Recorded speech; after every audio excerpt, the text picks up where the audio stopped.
Hello everyone, আমি রুদ্রাক্ষী।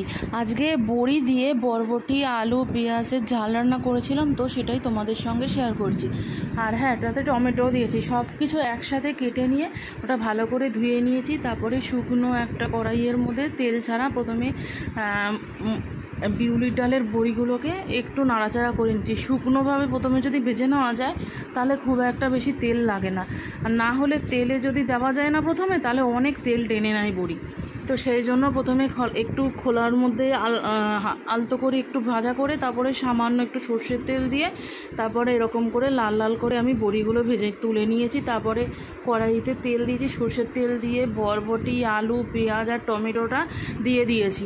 তার মধ্যে আমি নুন আর হলুদ গুঁড়ো দিয়ে দিয়েছি। দিয়ে এবার একটু নাড়াচাড়া করে নেব, সব কিছু যাতে মিশে যায় নুন আর হলুদটা। তারপরে এটা আমি কিছুক্ষণ নাড়াচাড়া করার পর এটা একটা ঢাকনা দিয়ে চাপা দিয়েছিলাম, যে কিছুটা যদি জল থাকে সেই জলটা যাতে বেরিয়ে যায়, কারণ পেঁয়াজ, টমেটো সব কিছুরই তো একটা জল থাকে।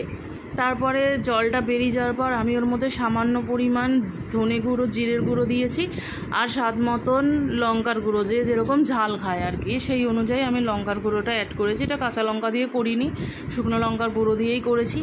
তারপরে লঙ্কার গুঁড়োটা দেওয়ার পর ভালো মতন করে এটা একটু ভেজে নেব, যাতে কাঁচা গন্ধটা না থাকে। কিছুক্ষণ নাড়াচাড়া করে ঢাকনা দিয়ে দিয়ে বারবার করে আমি এটাকে ভাজা করে ভেজে নিয়েছি। ভেজে নিয়ে তারপর আবার আমি ঢাকনা দিয়েছিলাম। তারপর ঢাকনাটা তোলার পর আমি এটাতে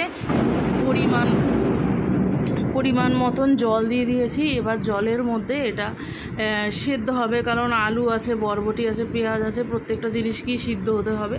তো দেখো, জল দেওয়ার পর অনেকক্ষণ রান্না হওয়ার পর আমি ঢাকনাটা তুলে দেখেছি যে জল অনেক কমে গেছে, কিন্তু এখনও আছে। আর এটা একদম ভাজা ভাজা টাইপের হয়, একটু লাগা লাগা টাইপের, তো একটুও জল থাকলে হবে না। তারপরে যে বড়িগুলো ভেজে রেখেছিলাম সেই বড়িগুলোকে আমি একদম ভেঙে দিয়েছি। ভেঙে দিয়ে এবার ওইটার মধ্যে আমি মিশিয়ে দেবো।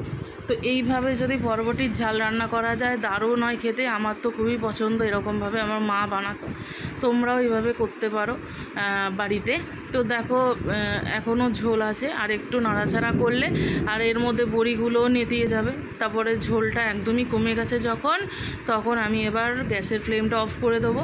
তো গ্যাসের ফ্লেমটা অফ করে দিয়ে এটাকে নামিয়ে নিলেই বরবটি, আলু, বড়ির ঝাল একদম রেডি হয়ে যাবে। ভালো লাগলে শেয়ার করে দিও। ধন্যবাদ।